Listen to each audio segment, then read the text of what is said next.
Hi there, and welcome to the Grief and Rebirth podcast. I'm your host, author and trauma survivor Irene Weinberg, here to encourage you wherever you are in your healing journey. In each episode, I chat with incredible grief and trauma specialists, healers, mediums, and celebs, as well as remarkable people who have inspiring healing stories to share.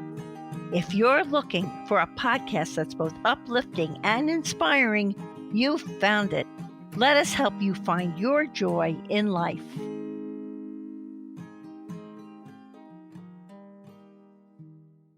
Hi, everyone. I hope this finds each of you so very well. I'm speaking to you from my studio in West Orange, New Jersey, and I am beyond delighted to have the pleasure of interviewing the internationally renowned psychic medium and mentor, Karen Docherty, who supports souls on both sides of the veil by bridging communication between the physical and non-physical world. Since the discovery of her abilities, Karen has worked tirelessly to bring the world of spirit to those who need it. Hailing from the east coast of Scotland, she travels the world serving clients near and far, and she is passionate about sharing the healing power of conversations between those who remain earthside after a loved one has transitioned, as well as for the soul who is now on the spirit side. And Karen also loves teaching others to use and trust their own intuitive and psychic abilities so that they too can be fully connected to guidance from within and beyond. Karen has appeared on radio, on TV, in many articles, and she eagerly works with those who share her passion for spiritual growth, deep understanding, and the power to communicate with the spirit world. I'm looking forward to talking with Karen about her childhood experience with spirit, how our deceased loved ones still care for and look over us, how mediumship brings healing both for the grieving person left on earth and for the soul that is now on the other side, why the deceased also grieve on the other side, and much more for what is surely going to be an enlightening, fascinating, and insights-filled interview with a lovely person. Karen, it's such a pleasure to welcome you to Grief and Rebirth podcast. It's my pleasure to be here. Thank you so much, Irene, for inviting me. Oh, it's going to be so helpful to so many people. I know it, and I'm thrilled to be able to bring you on, really. So let's let everybody get to know who Karen was from the beginning. So what was your childhood experience with spirit? And you had a grandmother, Elizabeth, who influenced you in developing your connection with spirit. Want to share that with us? Yeah, sure. So as a child, and I mean maybe around about 3 years old, my first memory, one of my first memories anyway, is of being on a bus with my mother, actually. I was traveling to see my grandfather. And as I looked out of the window, I seen a cemetery, a graveyard. And I looked at that graveyard and I remember saying to my mum, who are all these people? And I could see lots of people walking around. And my mum just kind of looked at me as if, a kid's imagination, or, just shrugged it off, really. And I remember thinking, right, as soon as she'd done that, I remember thinking, I wonder if I'm buried in there. And that was one of the first really big thoughts that I remember. And then since then, it went on to kind of 5 years old, 6 years old and upwards, really just seeing spirit people within my grandmother's house, my father's mother, Elizabeth. And I used to say to her, there's a lady in the kitchen, and she would just say, oh, you don't worry about that. That's fine. They'll not be harming you. And she just she could see them also.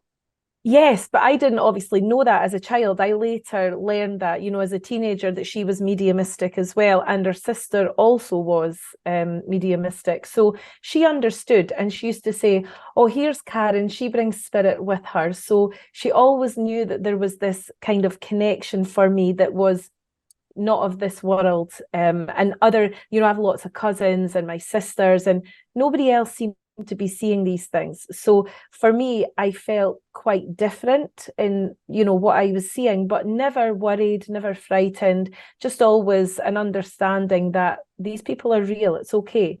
And then that kind of continued throughout my early teenage years. And then it became a lot more intense in my later teenage years. And then I started to think, I don't know what this is now, because I was starting to say things to people that were true without trying. It was almost like, I would say to someone, your mother has crossed over and this is, what she passed with, or given information that I didn't really know where it was coming from. I didn't feel like the mother was telling me. I just didn't know. It was just there. Was it like a strong thought that came into your head? Yes. It was just like I opened my mouth and the knowledge was there, but I didn't know how it got there. So I started to kind of look into what is this? And then that led me on to speaking to other mediums and then going into development for my mediumship. But my grandmother... How old were you when you went into development? I was probably in my early 20s by the time I really took notice of it, really. And the penny didn't actually drop until a bit later than that. It was really as I started to look, because I was really drawn to mediums all the time. I remember being in a bookshop with my mum when I was 10 years old, and we got to choose a book. It was like a second-hand bookshop. You didn't have much money, and it was just like, come on, go and choose something. And my sisters both chose their book, and I chose a book about a medium called Doris Stokes. And Doris Stokes was an English medium. She was just like everyone's grandmother, really, and she'd written all these books. And I chose that book at the age of 10, and I read it from cover to cover. I was just fascinated with it all.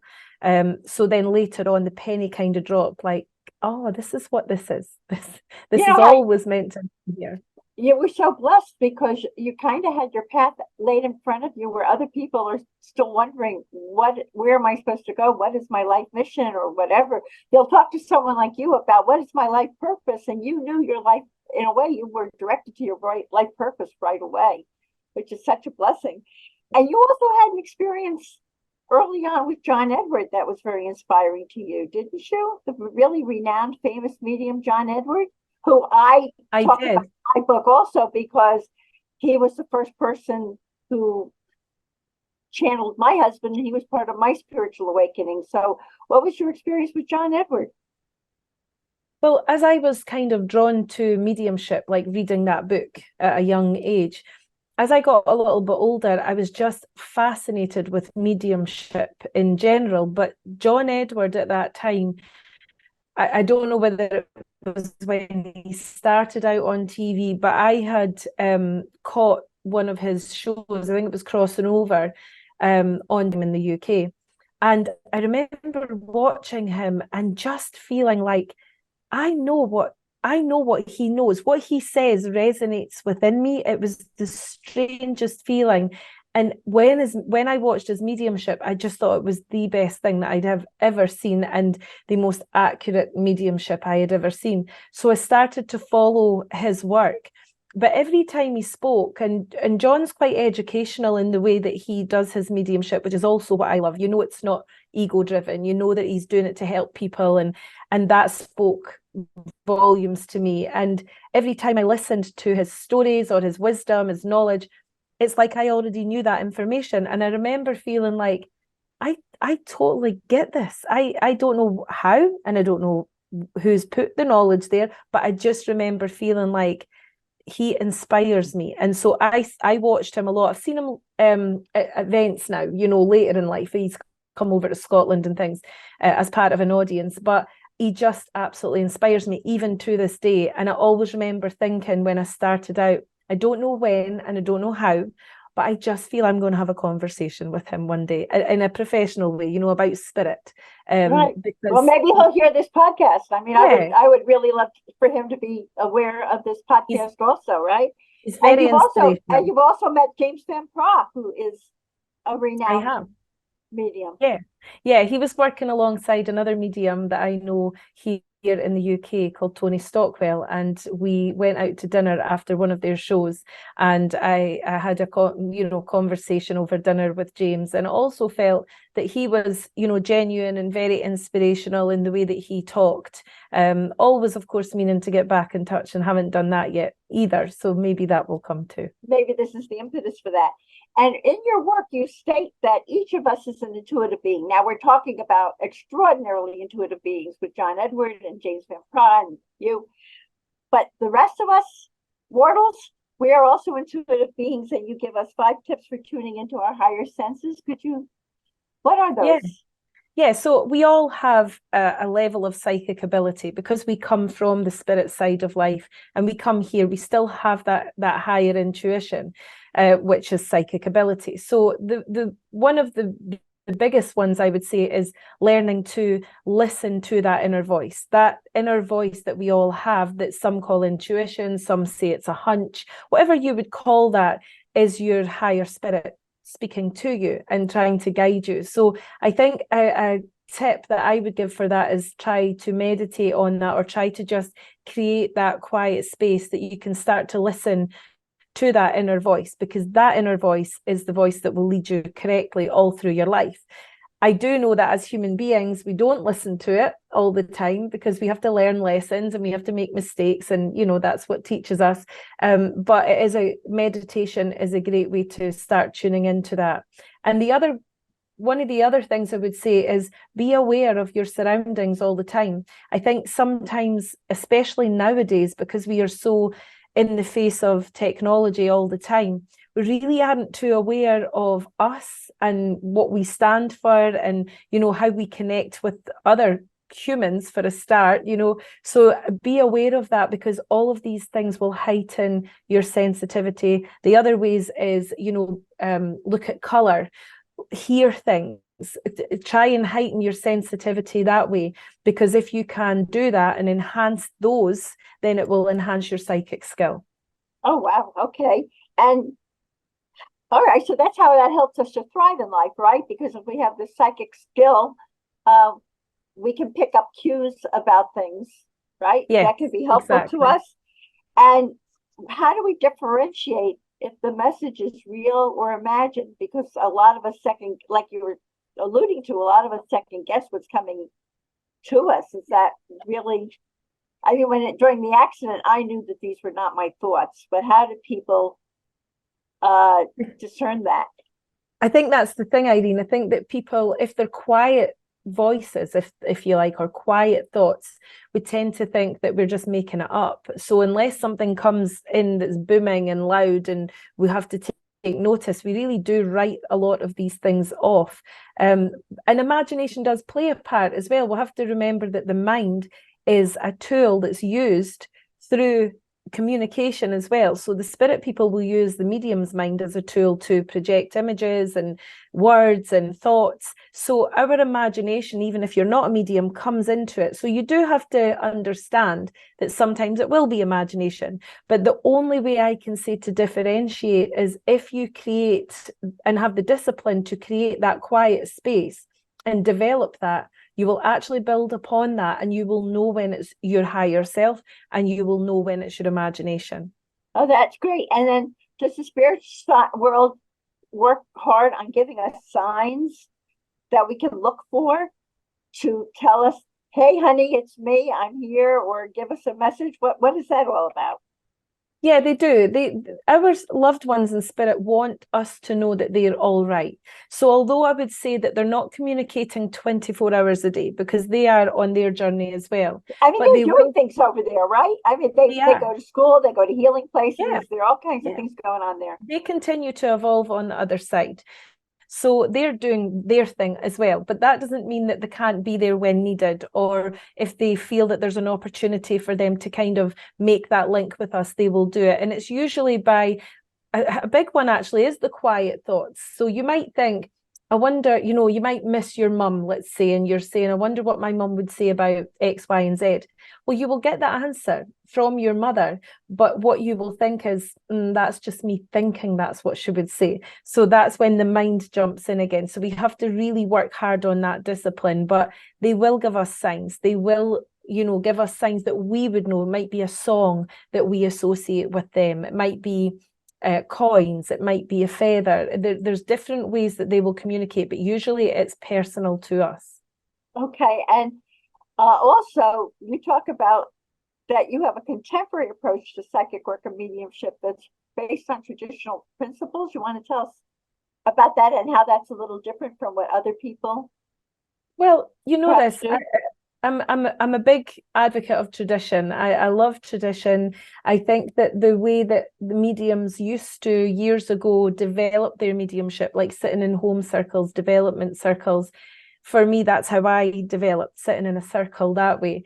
And did you do that all the time, constantly through your childhood? You were always sitting in circles? When I was old, like teenage years, I sat in circles, and it was a discipline. It was teaching me the discipline of sitting for that amount of time with the intention of linking with spirit. So for me, the tradition of that's important in order to get the rich evidential mediumship that mediums bring forward. I think in other ways, sometimes it's too fast. Sometimes people want it too fast. They don't want the discipline. But for me, it's important to understand every foundational part of mediumship and the spirit side of life. So that's the traditional side of it for me. But the more modern way or contemporary way that I feel I deliver that is really by connecting with people now. So bringing the traditions forward, but obviously understanding that life has changed and what people are looking for and what they need out of mediumship.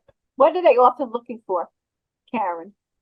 What do I think? What are they often looking for? What are they often needing that you found? Well, there's two ways. A lot of people are looking for guidance in their own life. A lot of people, especially now, are looking for guidance or help to allow them to be free of things in their own mind, things in their own energy. So that's more of a psychic reading about them and everything pertaining to them. The other side is obviously connecting with those that have crossed over, which is the part that I love. I don't mind any of it. I love helping everyone, but really it's very sacred to link with spirit because it brings such a healing, like nothing else, you know. I could not agree more. I could not agree more. Yeah. So that's my, I would say that's what I absolutely adore, is that connection to spirit. Yeah, I need so much. And so that people understand, if you're with someone and a departed loved one is communicating with you, are you getting a picture? Is it just thoughts? Are you using your clairsenses, which I know involve hearing and seeing, and how does it come through for you? And it's been happening to you since you were a kid, so. Yeah, it's kind of a bit of everything. So when I was a child, it was more vision than anything else. And then as I became a teenager, it was just that opening the mouth and the words were there and I didn't know where they were coming from.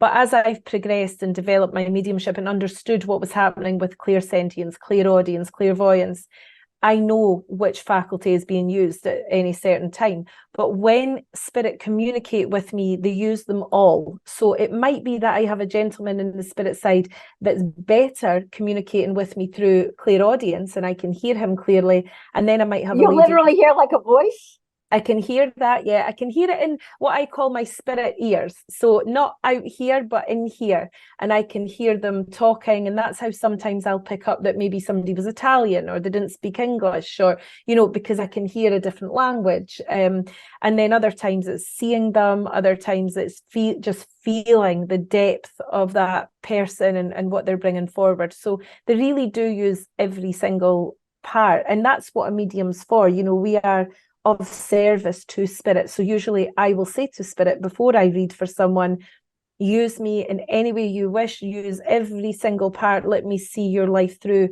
your eyes and let me convey that. Right. And I want to ask you also, do you ever say to spirit, hey, everyone, hold off a little while, give me a break over here, I want to have dinner? And I know that there are people in the restaurant that you'd like to communicate with, but do you ever like shut it off a little bit? Do you have to have boundaries with them? Yeah, sometimes you have to. I mean, generally speaking, spirit know when you're working and when you're not. So they're very respectful. But occasionally it has happened where I've been traveling on a train, for instance, and I was sitting across from this lady and her husband was sitting right beside me. And I was thinking, I can't pass on your message. I don't know if this lady even likes mediumship. So I ended up saying to him, in, mind to mind, look, if this is meant, you're going to have to get her to ask me. And I didn't know how that would happen. It was a stranger, but she said to me about 10 minutes later, where are you off to? And I said, oh, I'm traveling down to London to do some work. And she said, what do you do? I said, I'm a medium. And she went, oh, I love mediumship. And I said, is your name Margaret? And she said, yes. And I said, I have your husband here. I said, and to check first, because you have to have responsibility. You can't just, be shouting messages to everyone that wants to listen. So the spirit world know what's happening. Her husband knew that this needed to happen. And she really did. He'd only passed 6 weeks before. And what she a really blessing. What a blessing. That's something like that sort of happened for me. I mean, what a blessing. And so early on. An experience for her. Wow, how lucky, or how meant that she was with you on that train. And I did feel that. I felt that was absolutely meant, that the grief that this lady was going through, and for her to sit beside me, I just felt spirit world are orchestrating this, so I will listen to that. But likewise, I wouldn't go, if I'm standing in a shop and there's a queue of people and I feel spirit, which often I do, I'm not going to tune into that and start giving messages. I think that's a bit irresponsible to do that. Yeah, I hear you. And then you also talk about the fact that our departed loved ones want us to live a life free of worry. They do. Because we're all living lives filled with worry. Absolutely, we are. And that's part of human nature as well, and the material world that we live in. So we're going to have that worry. But what they want is to be able to give us the message that nothing is worth the worry in this life, apart from understanding that it is a short life that we have here on the earth. And so when they come forward, they want us to know that. And they also want us to know that there's no time in the spirit side. There's only time in this world. So when we go over there, it's infinite. There's no time. So they want to say, go and live your life. Go and enjoy yourself. Don't worry. I'll see you again. It doesn't matter whether it's 5 years or 50 years. We will be together again, and there will be no time lost, because there is no time there. It's only in this life that we have time. And they're also with us. We just can't see them. They're all around us, right? So the 100%. Other thing, right? So I want to ask you also, this is a big question, but I think a lot of people will be very interested to hear. Do they also grieve on that side? I mean, we're crying our eyes out over here. We've lost someone we love so much, physically at least. Some of us are not aware that they're still with us, and minus their bodies. But how are they? And they're going over there having their life review. They're doing their thing. But are they grieving for us also in their way? They do grieve. They don't grieve the same way we do. The reason for that is the grief here is very final. It's almost like you don't know if you're ever going to see that person again, or you might believe that you're never going to see that person again. So it's a hard grief, particularly, not that there's one bigger grief than the other, but if someone's lost a child, for instance, that it's a different kind of grief as well. So that's very hard. But in the spirit side, the person that's crossed over, they know where they are, and they know that they are back home, and they know that it's all fine and that they can be with us. But they do grieve for their life. They do, say someone passed quickly to the spirit side, then they grieve for that fact that they didn't get to hug that person one last time, or they didn't get to live their life out. They were taken too soon, and they know that it's not that, because they know that they're in the spirit side, but they still have to go through that process of understanding and that grief process as well. And also they watch us being devastated. So for them, that's hard to watch, because there's nothing that they can do to take that devastation away, apart from hopefully communicating and letting us know that they are still there. And praying that we'll open our minds and be able to talk to them or communicate with them through a medium or whatever. And the more people are grieving, my understanding is the more we're crying and so upset, but it doesn't help you to communicate with them, because it kind of blocks the communication. So the more people heal, right? It's the emotion of it. And I've had people asking me, oh, do I have to wait a certain amount of time to receive communication? And I say, no, the spirit world can communicate straight away. They can have that communication. I'm not saying it happens for everyone that way, but it does happen. And I've had it happen through readings, kind of accidentally, where I've connected with someone, and the person that I connected with had just passed away that morning. Wow. And it was their friend's husband. So it was almost a message to be passed on.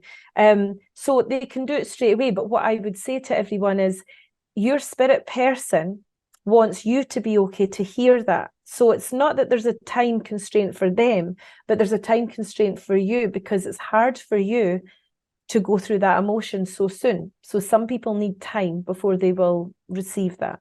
Right. And the other question I have is, okay, now they're on the other side. They see all the things you're going through. Do they care for and look after us in some way as they continue their journey on the other side? Do they actually have the power to help us from where they are? They're not in body anymore, but they know, they hear us calling out to them. They know what we're going through. So how do they do that? How does that work? So like you said, they're not physical, so they can't do anything in the physical sense, but the power of their love and the power of their spirit, remember, we really don't even know 10% of that power until we get there.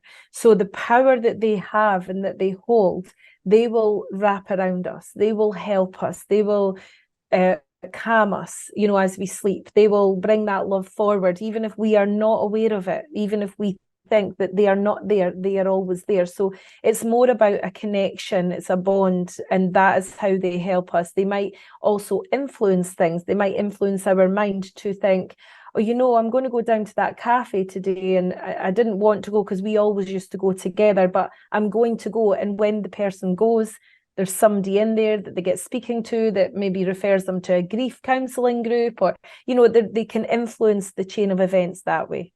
Yeah, I absolutely relate to that, because I've had some things happen to me that I was grappling with something, and then suddenly someone had a message for me, or I met a certain someone, and I was like, thank you. I know that was inspired by the other Absolutely. side. It was just too coincidental for this suddenly to pop up, Do we each have a predetermined life path, Karen? And how do we set that up? And what does choice have to do with our life path? So we're going to manifest, and then we plan this with our spirit guides and all? Yeah, I think there are some things that are predetermined. So that, for instance, I believe that there are certain people that are going to be in your life. There are certain events that are going to happen in your life. But we also have to pair that up then with free will and making those choices. So if someone comes here and they're supposed to be a nurse, and then they don't want to be motivated to do that, or they just take a different life path, they might meet a partner who doesn't want them to be a nurse, so they might go with that. They're making these choices, even though it was maybe always part of the plan for that nursing to be in there somewhere. So we do have things that are predetermined, but when we come here, we are given the power of our own life. So we make the decisions. So sometimes we won't fulfill our purpose, and other times we will. And it just all depends on, it depends on choices, but it also depends on environment as well. Because if you're born into a family that have maybe had some issues, or it's not been the best upbringing, or there's been, your parents have maybe had environmental things happen to them, that can all kind of fall down to you, and then that changes your perception. And so there is a lot to pack into that, but generally speaking, yes, we have things that are predetermined, and yes, we can change that with choice. Right. I mean, I know that what happened with Saul and me was predetermined, and it was a part of a divine plan.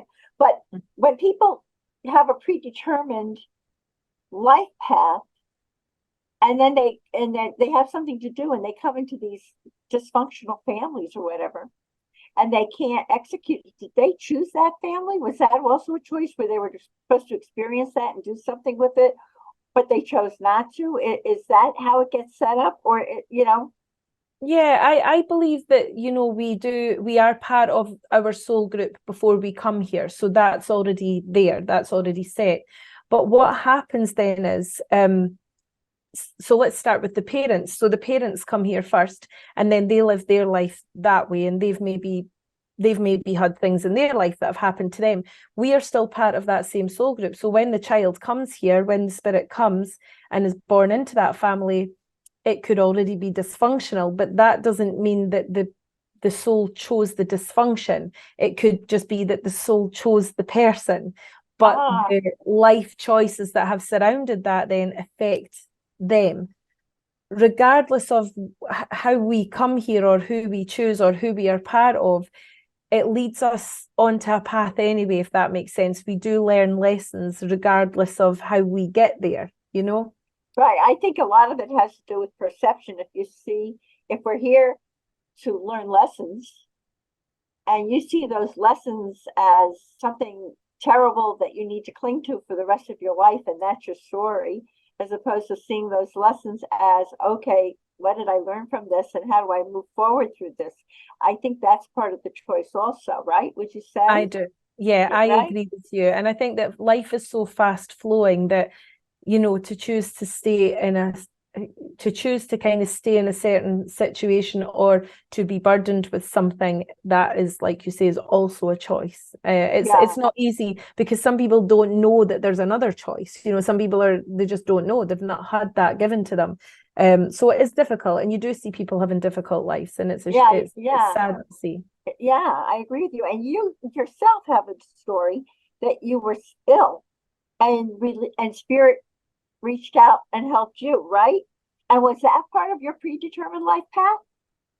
I don't know if it was part of my predetermined life path, but what I do know is I had a virus, and it was when I was pregnant with my youngest son, and I fell ill straight away as soon as I became pregnant, and they didn't know what was wrong.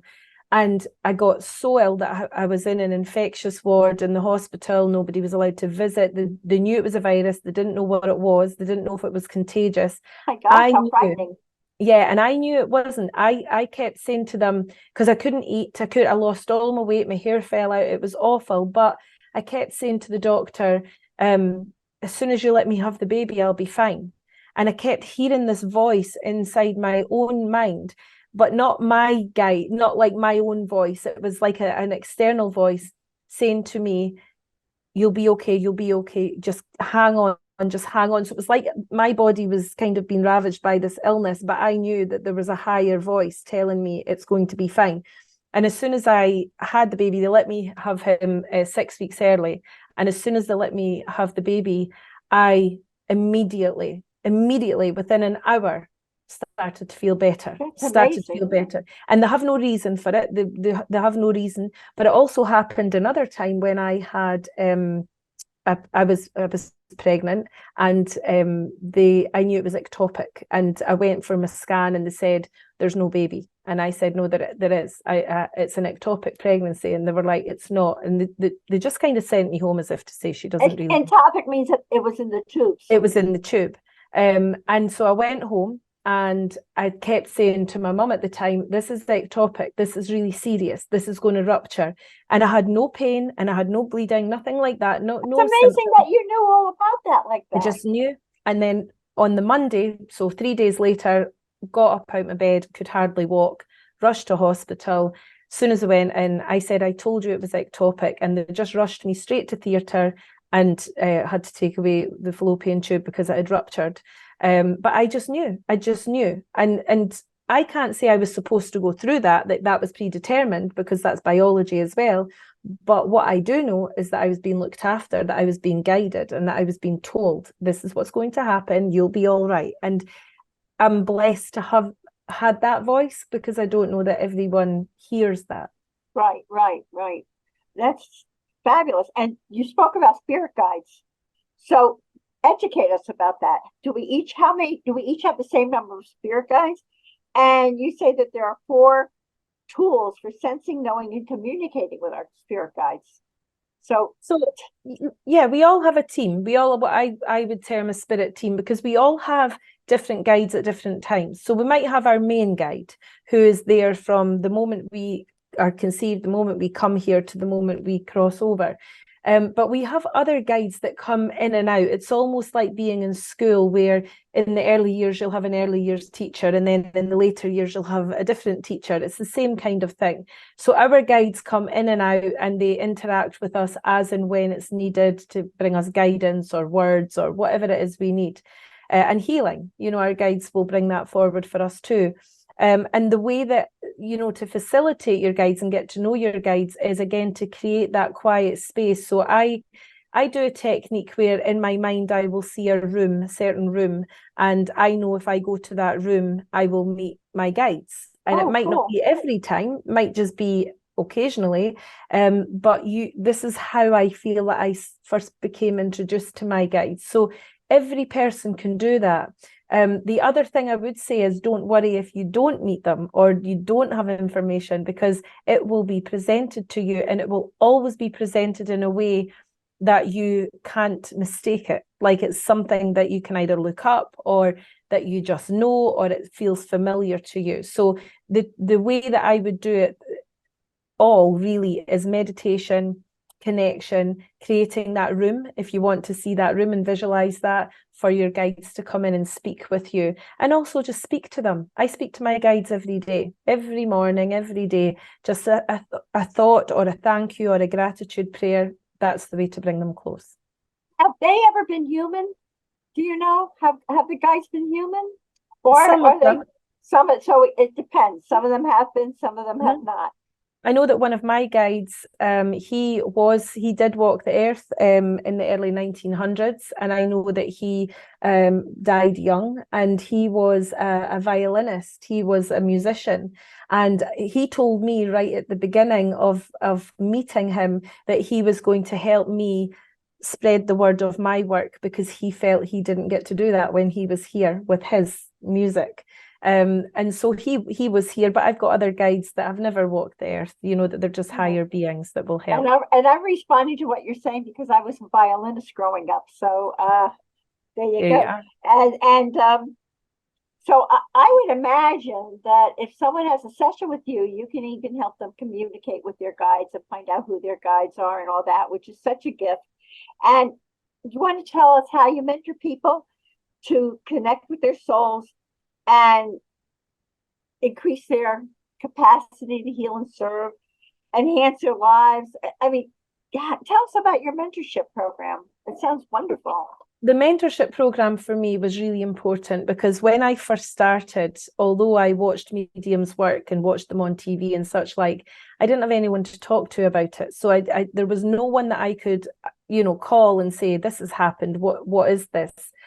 So I remember feeling at the beginning of my development, one day I'm going to be able to help people so that they're not lost, so that they've got someone to chat to about this. So then fast forward years later, when I've put this mentorship together, it really is a one-to-one program. So for me, it was also important to mentor that person and develop that person, not just do one size fits all, like every medium's got to be the same, because mediumship is so unique to the individual. We all as mediums bring different things, different qualities, different ways of working, so it's important to help that person find out what theirs is without my influence of what I do or how I do my work.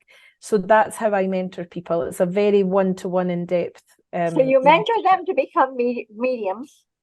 Or personal development as well. Or personal development, because I know you have one-on-one readings, and that's to communicate with the deceased and help people. And you have online courses, and I think you have other offerings via Zoom, and you even have an offer for our audience. So would you like to of course. tell us all? Of course. So the offering for the audience really is just really by way of a thank you as well for you for having me on here, but to give a 15% discount on mentorship programs and a 10% discount on all readings. So whether that's Zoom, telephone, anything like that. So there's a percentage off for that too. And we'll have links for that. That'll be all attached to the podcast. That's great. And tell everyone about your one-on-one readings and your online courses and your Zoom offerings. So the one-on-one readings, like I say, are either done by Zoom or video of other means or telephone. And people it's funny because when we got to go through the pandemic and everyone went online, and then everyone got used to being online. So people are better about it now. But for a time, people thought that a one-to-one reading online, how could that work? And I used to say, but I communicate with the spirit people. They don't have to be in the same room. So people are more used to it now. But I do my one-to-one readings that way. And also, I think it's important to mention that the healing aspect of this, it's not about a reading to give someone life advice or guidance. That can happen too if that's what someone needs.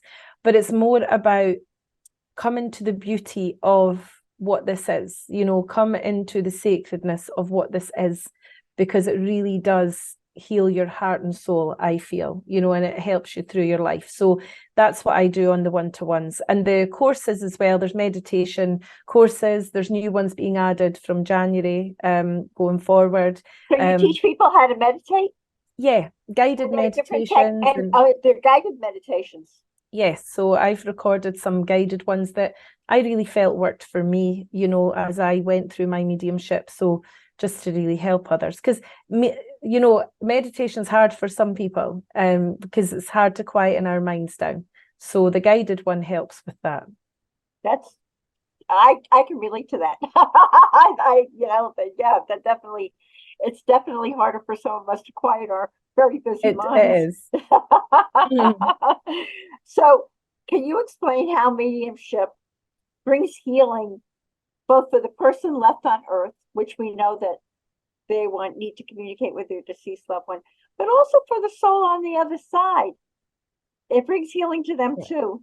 And talk to us about the value of healing through spirit, why that is such a wonderful tool that too many people do not use, that they're that's exactly what mediumship is. The mediumship is you're a healer. If you're a medium, you're a healer. That's what you're supposed to be doing. So whether that's helping someone decipher their own life or whether they're connecting with their loved one on the other side, it's really to promote that healing. And for me, if you've got someone, for instance, who maybe parted ways with someone and then the person crossed over and they never got that chance to have that conversation, or someone that didn't have a great relationship with the person in spirit and they never really got to bring closure to that, healing comes through that communication. Now, sometimes it's not wanted. I've had readings before where I've said to someone, I've felt I've got the father here, but I know this person doesn't want their father because there was issues. So I've picked all that up before I've even said to the person. But for me, I do say to the person, listen, I have got your dad here. And I know you don't want to talk to him. And I know that that's not what you came here for. And the person would say, no, I don't want, I'm resisting that. I don't want that. And I say, that's okay. I'm not going to communicate with him for you. I'm not going to bring that forward. But I need you to know that he did come. And the only reason he's got to come is through love. So regardless of whether we do communication, just remember I've said that, and then I'll thank the father for coming. Now, what that does is that father in the spirit side knows that he's made some form of communication, even if it's not a conversation.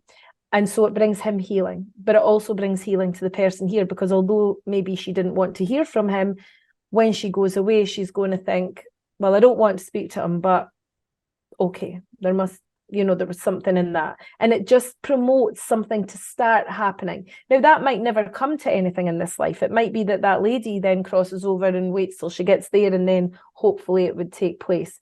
But it hopefully will start something. So in that aspect, it creates the healing. But even if it was a very loving relationship between two people, that communication, what that does for someone to bring that evidence that, today you were sitting, drinking out of their teacup because you were missing them and you were talking to them at the kitchen table. If someone can hear that and that happened, then that takes away all doubt for that person.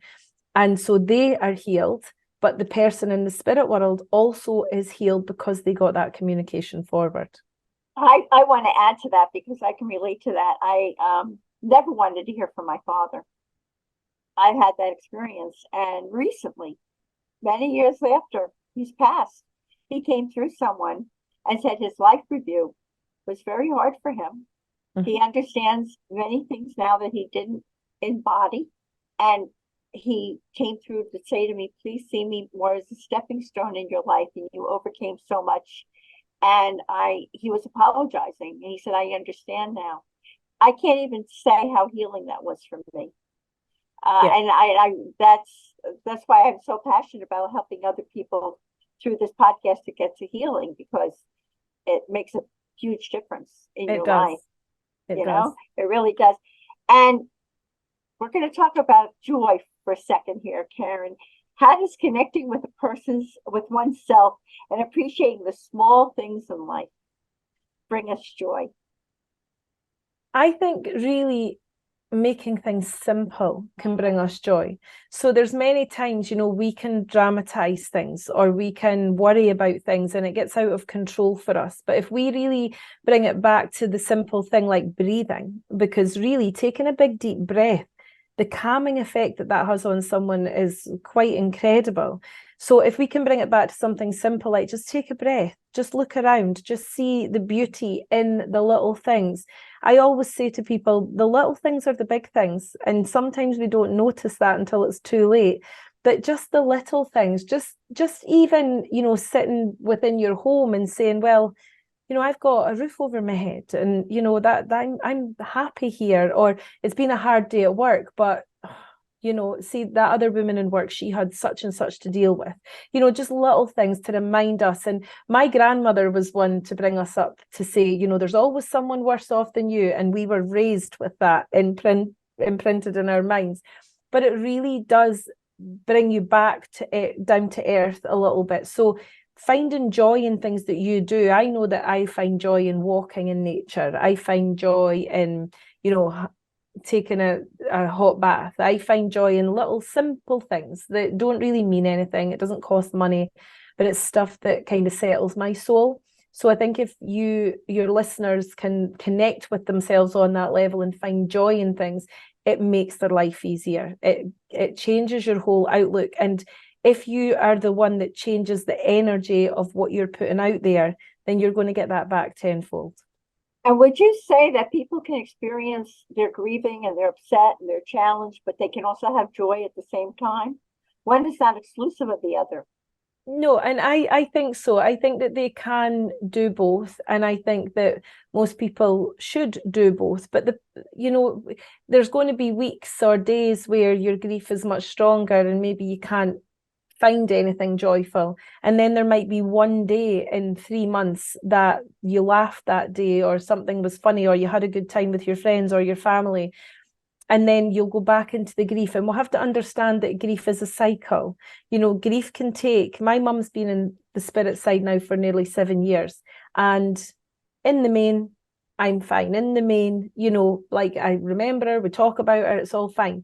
And then every so often it just catches you. And it's just that day where you maybe could have done with, nipping in to see her or speaking on the phone, and the grief catches you. Well, that's after 7 years, but that's a cycle for most people. So take the joy when you get it. Don't feel guilty about it. Enjoy it. It is there for a reason, and remembering that your spirit loved ones are trying to promote that joy for you. That's right. And you're precious too, and you're entitled to that joy, even though you're experiencing those things. That's such wise guidance and advice, Karen, for people. Thank you. And I want to just say that throughout you do not look like a person who has had a 25-year career.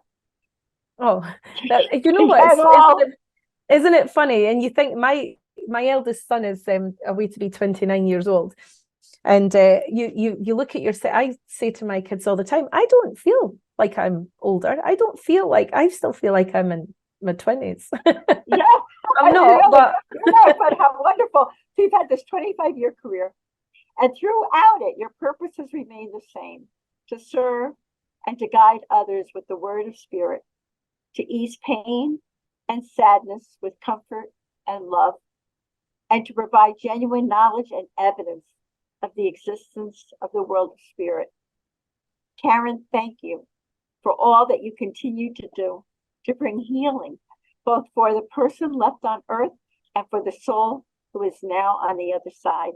And I want to thank you from my heart for this enlightening interview that has surely brought people comfort of knowing that our loved ones still care and look out for us as they continue their journey in the spirit world. And here is a very loving reminder, everyone, that you can see the show notes and all Grief and Rebirth podcast episodes on ireneweinberg.com.